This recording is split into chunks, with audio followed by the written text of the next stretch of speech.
Yan ang selling point.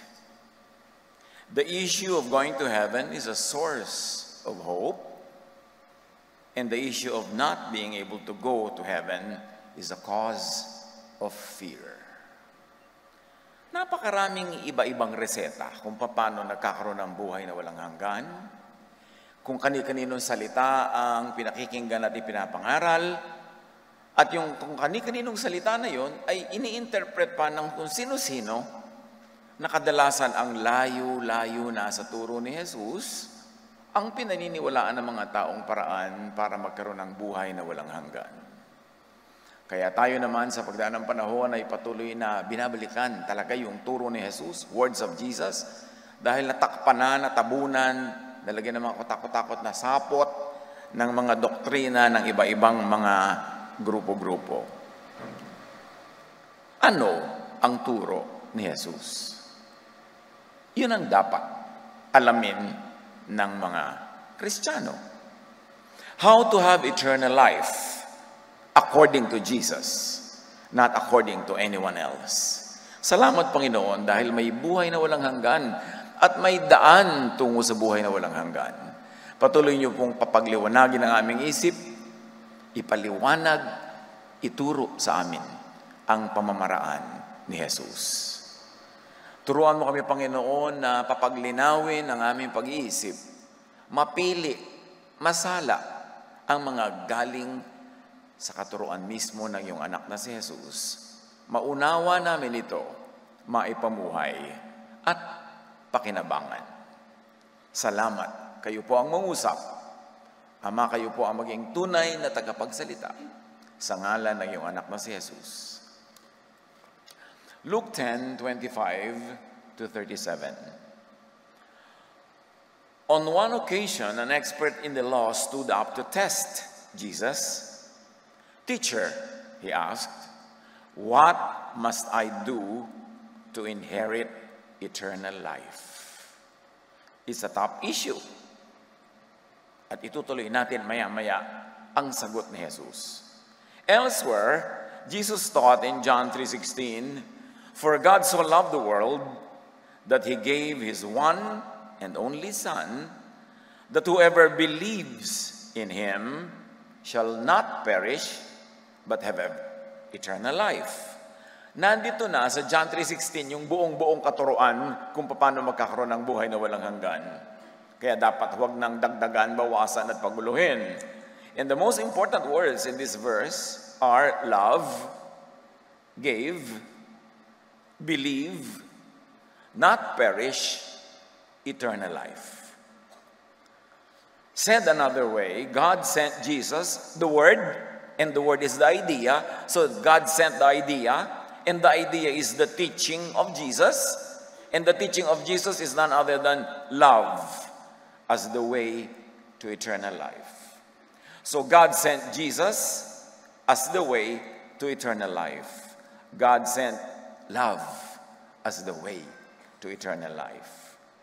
John 1:12, to all who did receive him, meaning Jesus, and receiving his love, to those who believed in his name, meaning in his teaching, he gave the right to become children of God and therefore to have eternal life. The word, the idea of Jesusness passing through the door and portal of love.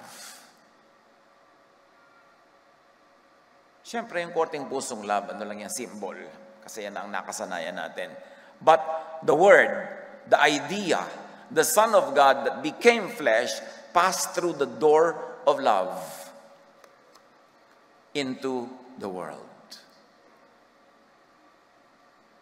Kaya makikita natin na si Jesus ay isinilang, he went into the world, and the reason and the method is also love, the door of love. The Son of God becomes Jesus the man and makes his dwelling among us. Then Jesus the Word comes from heaven to the world through the door, the stargate of love. kung bibigyan natin ng illustration, yung kalayo-layo ang eternal spaces and time went into earth as flesh through the door, the portal, the idea of love. God sent Jesus to the world to be humanity's door to eternal life. So Jesus becomes the door. God sent Jesus, the teaching of Jesus and love, as portal to eternity. Makararating ka doon sa kaluwalhatian, sa walang hanggan, sa pamamagitan ni Jesus. Si Jesus ang daan, at si Jesus ay personification of love. Therefore, the door, the portal, the stargate is love. Jesus takes love believers with him to eternal life. Many people did not know the way. Many people did not know love as the way to eternal life. God sent Jesus to teach that way. So enter heaven through the Jesus way, through the way of Jesus, through love. There is something about love that is so mysterious and powerful, and love is energy. Love is vibration, and when you vibrate in love, you vibrate with the universe. You vibrate into eternity. Dapat maintindihan yon from that point of view. Hindi lang yung love na romantic love. Hindi lang yung love na pang mag-asawa, mga magkasintahan. Yung pagmamahal, tunay na pagmamahal, vibrates. And you vibrate with the universe, with God, because God is love. And when you vibrate with the vibration of God, of course, you have eternal life. Luke 10:25-37, yung nakaraan nating binabasa kanina, what must I do to inherit eternal life? Pinakamahalagang tanong ng nabubuhay pa lang dito sa katawang lupa. Sumagot si Jesus, what is written in the law? He replied, how do you read it? He answered, love the Lord your God with all your heart and with all your soul and with all your strength and with all your mind, and love your neighbor as yourself. A direct quote from Leviticus 19:18.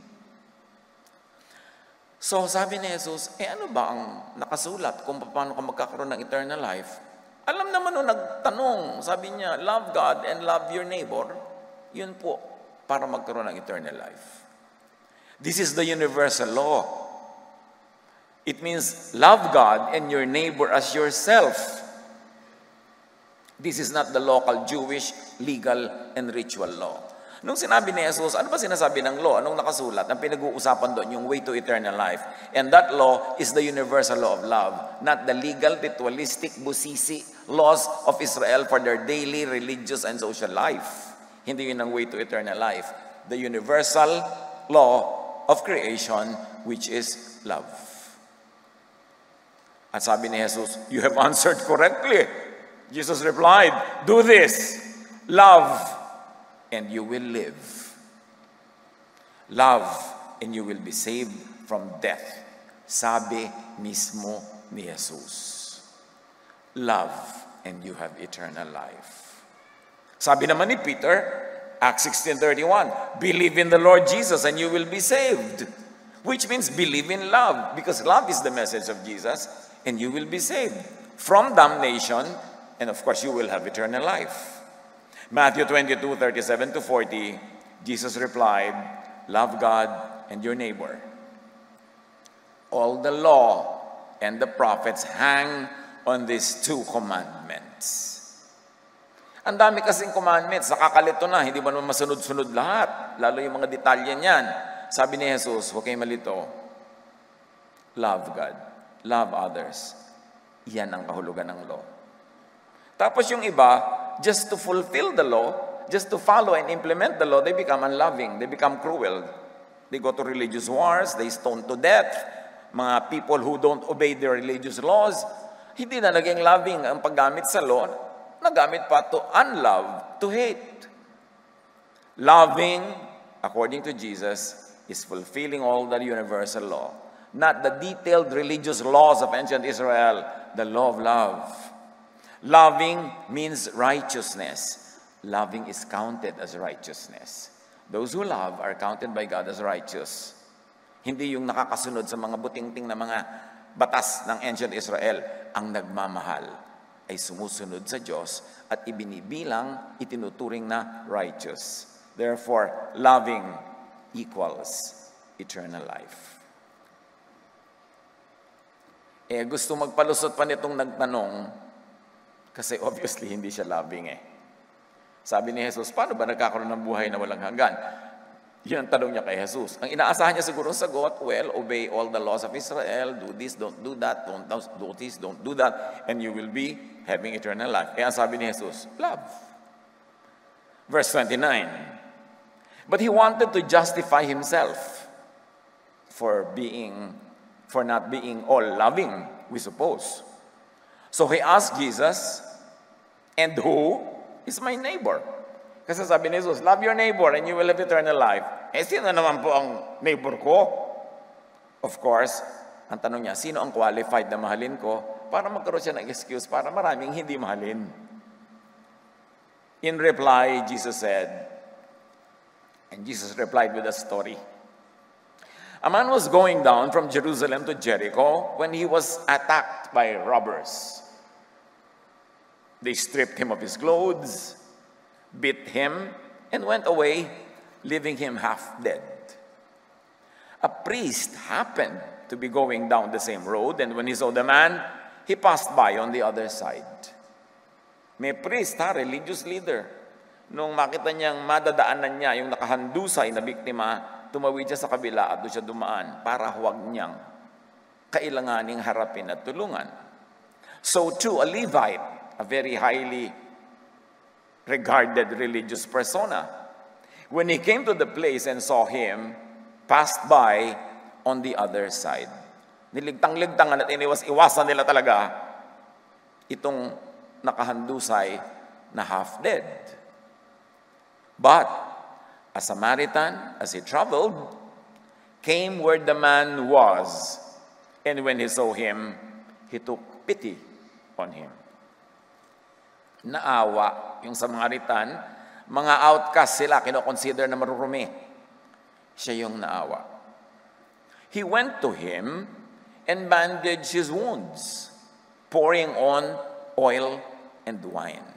Precious commodities, oil and wine, pinakamahal yan. Yun ang kanyang ibinuhos sa sugat. Kasi disinfectant yan At nakakasoothe, is a balm.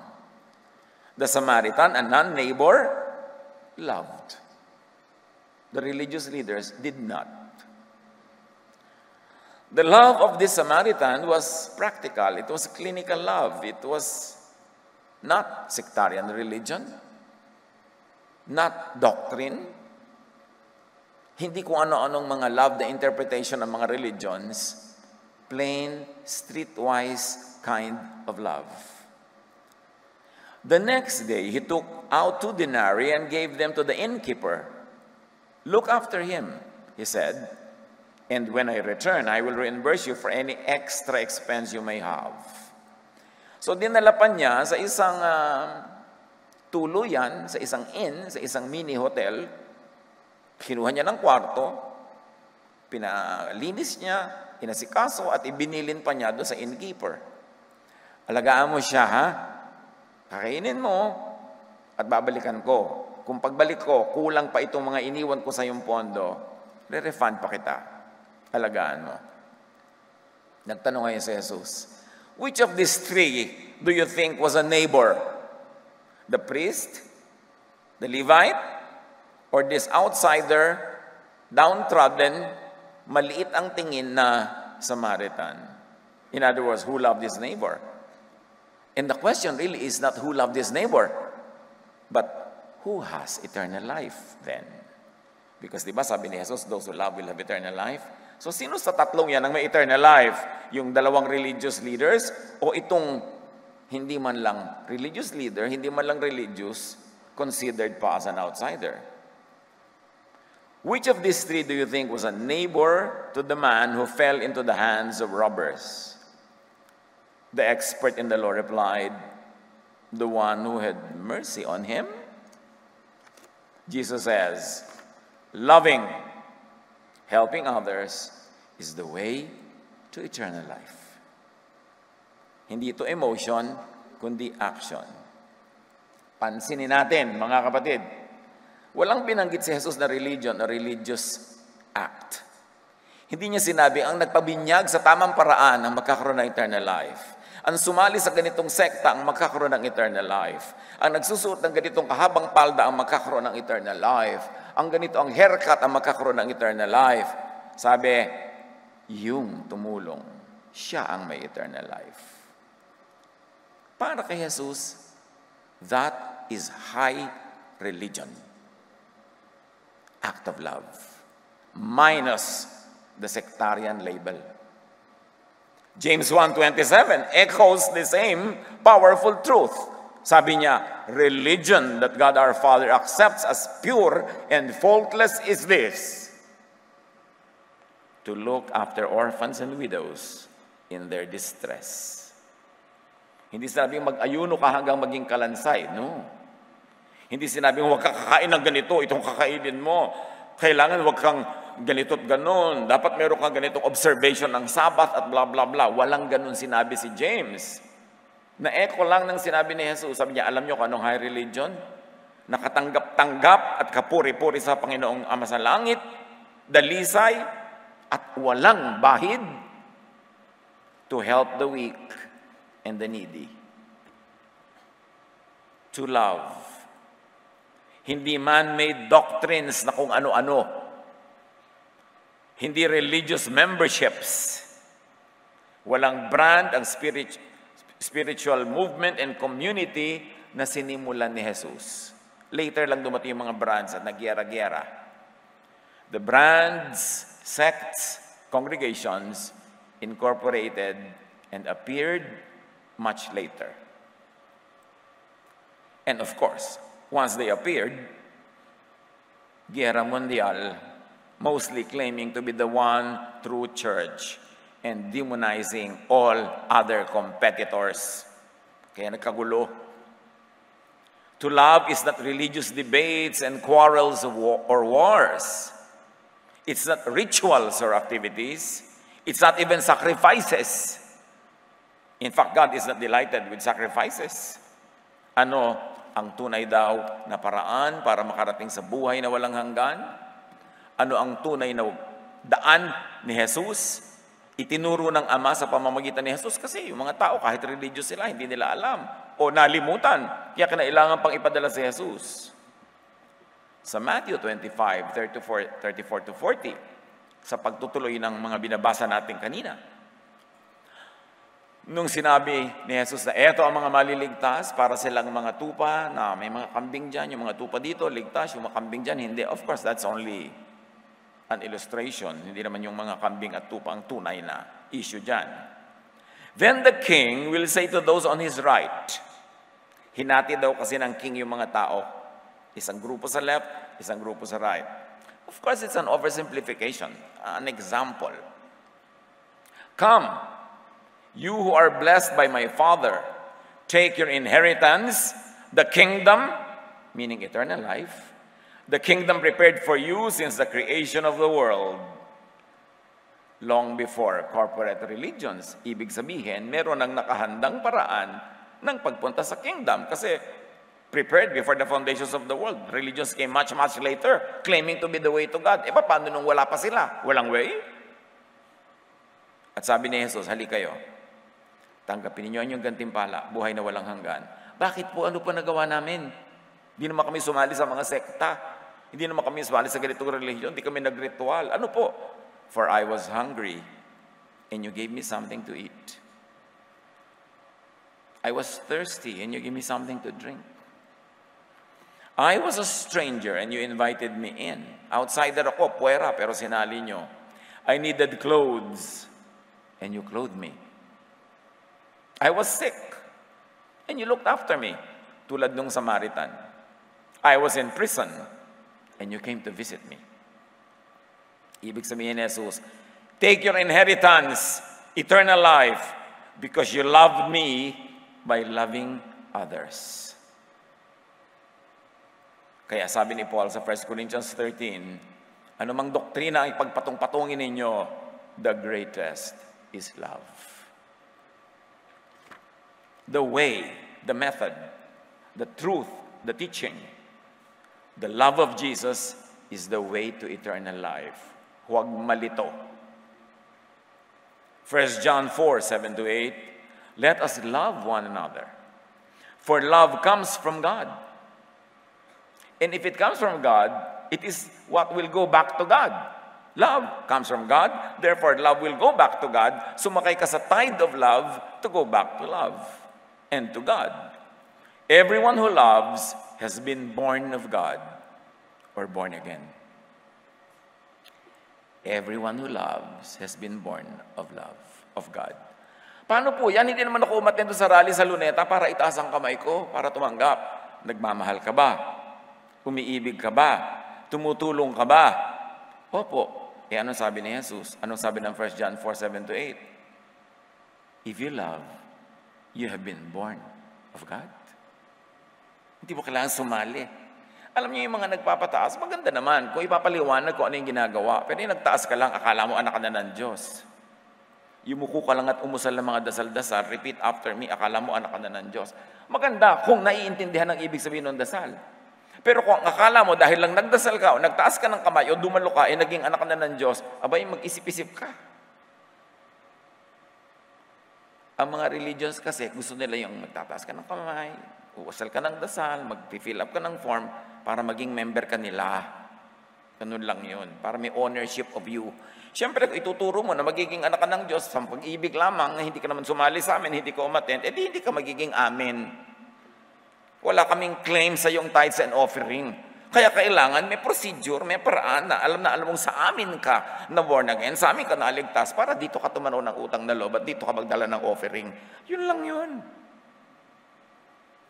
Pero ang totoong turo ni Jesus, ni James, ni Peter, pag nagmamahal ka, na patunay yun na anak ka nga ng Diyos. Kahit hindi ka member ng anumang sekta. Whoever does not love does not know God, and therefore does not have eternal life, because God is love. Kung mapapasali ka pa sa mga reliyon na hindi loving, self-righteous, judgmental, mahilig magpuwera, mahilig magpahiya ng mga makasalanan, nasan yung love? Do not unlove, do not hate, do not hurt one another in the name of God. Kasi religious war ang mangyayari dyan. Do not be cruel to others for the sake of religion, for the sake of doctrine. Siyempre, kailangan umaalingaw mo yung doctrine. Doctrine, dapat ganon, no? Pero ang point, anong doctrine ang babangga sa love? It is love that is a sign that you're a child of God. It is a love that comes from God, and it is a love that brings you back to God. So, huwag maging overly loyal to any doctrine that is unloving in application. Yung puro religious purity, tanggalin natin yung mga makasalanan, batuhin natin sila, ipuwera natin sila. Turo ba yun ni Jesus? Yun ang babatuhing babae. Nahuli na sa akto, may verse pa silang pang-justify ng batuhan. Hindi naman pinabato ni Jesus eh. Labing bang mambato? Proverbs 12:28, in the way of righteousness, and by now we know that righteousness means loving, there is life. Along that path is immortality. You want immortality? Go the way of righteousness. Be loving, because that is counted as the righteousness. Kaya sa Luke 10:25, what must I do to inherit eternal life? He answered, love the Lord your God and love your neighbor as yourself. Do this and you will live. You will have eternal life. Kaya mga kapatid, siyempre, love na lang. Sabihin nyo nga, love na lang with feelings. 1, 2, 3. Feelings na ba yun? Once more. Ayan, love na lang. Sino naman ang tinitingnan nyo habang sinasabi nyo yan? Baka sa pitaka nakatingin. Do a good Samaritan. Yan ang walang mali na doktrina. Nagsasabunutan ng mga tao kung anong tamang doktrina ng baptism, kung anong dapat tinapay ang kainin sa Eucharist, kung anong kakantahin, mabagal ba o mabilis. Hindi nyo na yan malulutas. Kaya, ano ang sagot? Wow, paas sa test, oh. Taas ang komprehensyon ng kongregasyong ito. Love na lang. Kasi wala doon mistake. Help a victim of unlove. Any unlove. O marami dyan, mga wives na kulang sa pag-ibig ng asawa, mahalin nyo as kapatid. Huwag naman bilang kapalit ng kanyang asawa. Di ba? Mahalin nyo siya as anak, as nanay. Cure a wounded, bleeding, hurting someone. Do that. And you have eternal life. Siyempre, magagalit sa akin lahat ng mga sekta na nagtuturo ng iba. Dahil, turo naman niya ni Jesus. Awayin nila si Jesus. Ako naman dito, isa lang hamak na taga-repeat na sinasabi ni Jesus. Clothe a naked, cold someone. Alam niyo, maraming nakedness. Yung tinatanggalan mo ng dangal, hinihiya mo. Nakedness yun. So, bigyan mo siya ng dangal, ng pahalaga. Binibihisan mo. Huwag maghubad. Huwag magpahiya ng kapwa. Baligtad eh. Feed a hungry, thirsty someone. Maybe it's hunger for food. Maybe it's hunger for attention. Maybe it is hunger for understanding, for forgiveness, for care. Maaring namamalimos lang siya ng konting oras kasi kailangan niya ng kausap. Feed a hungry, thirsty someone. And of course, the most basic level is literal food and literal drink. Hindi lang tayo dapat may involved sa self-serving, inward church activities. Yung umattend ka talaga, nagwo-worship ng mga 3 oras, pagod ka, high na high ka, tapos uwian na. Wala ka man lang pinakain kahit na peanut butter sandwich sa daan, tapos high na high ka dyan. Ano, yan na yun. Pinasaya mo lang ang sarili mo. Marami magwo-worship, emotional tripping. Talagang dapat tigmak ng luha, gumugulong sa sahig, ganyan. Blessed na blessed ako. Tapos, ang dami dinadaan ng pulubi, wala mo lang iabot kahit white rabbit. Anong worship yon? Kasi nalibang na tayo na akala natin yun na.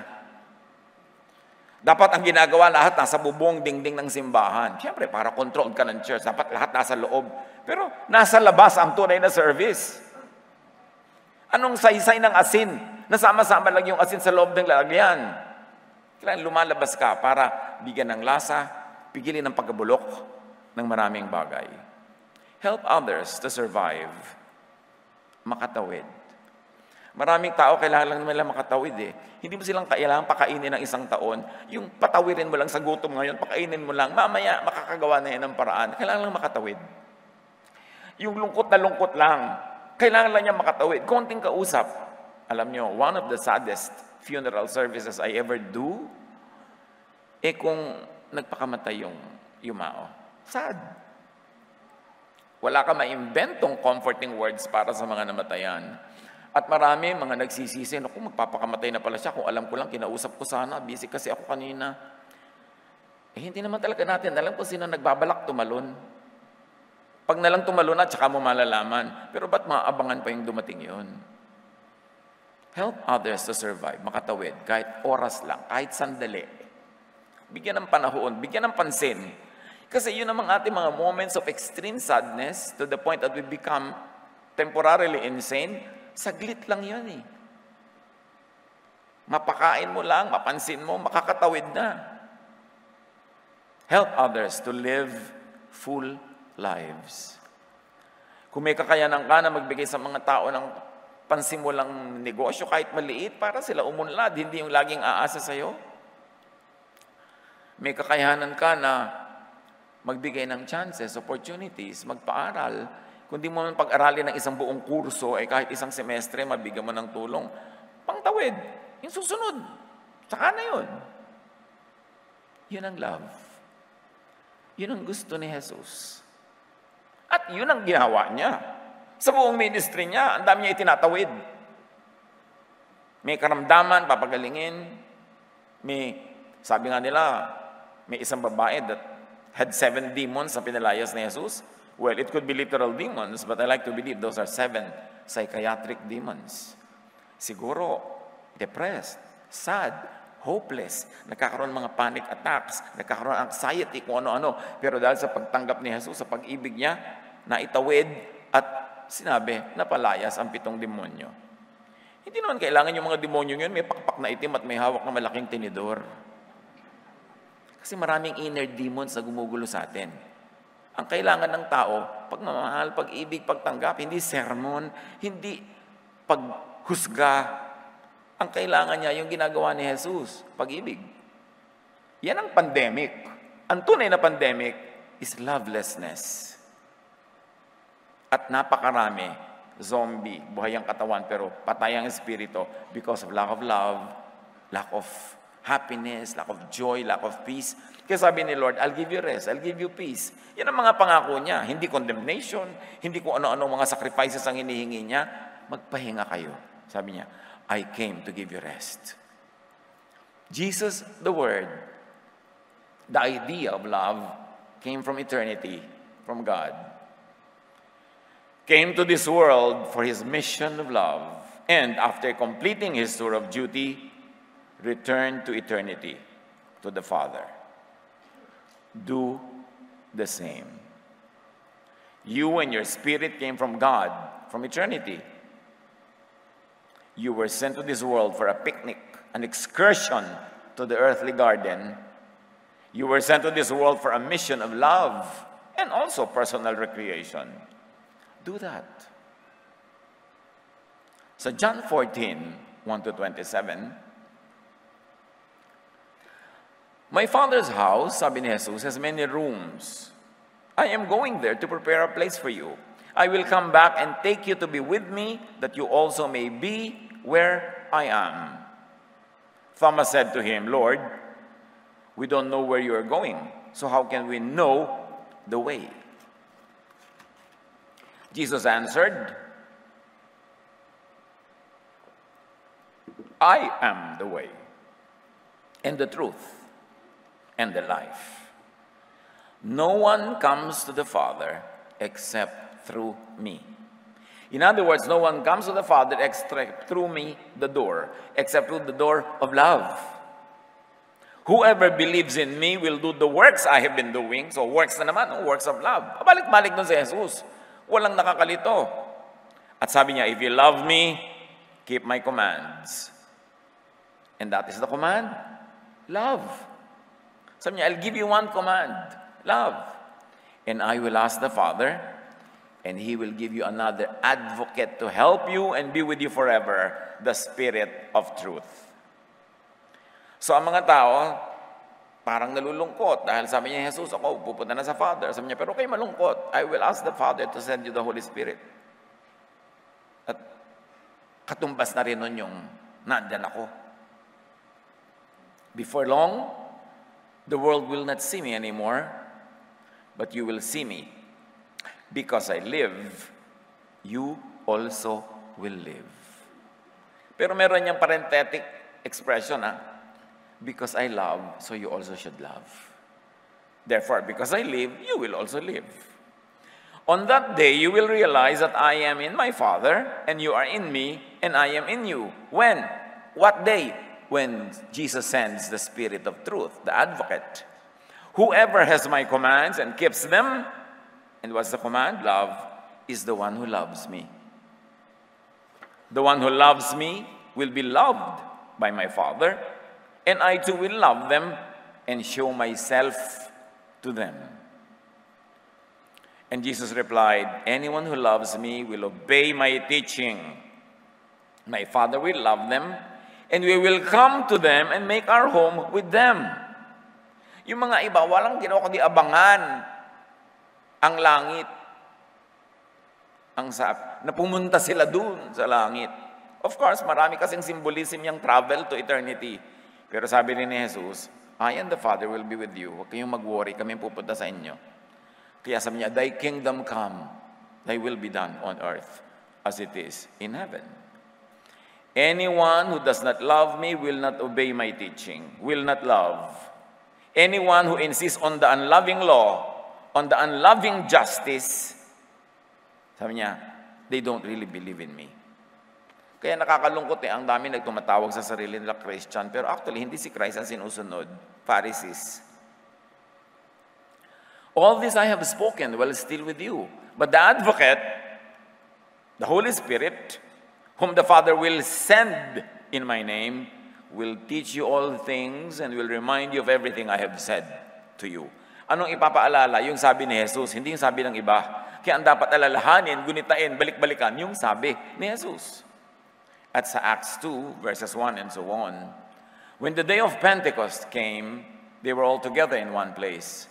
Suddenly a sound like the blowing of a violent wind came from heaven and filled the whole house where they were sitting. They saw what seemed to be tongues of fire that separated and came to rest on each of them. All of them were filled with the Holy Spirit. Natupad na sa Acts chapter 2 ang sinabi ni Jesus, I will send you the Comforter. I will send you the Advocate. I will send you the one who will remind you of everything.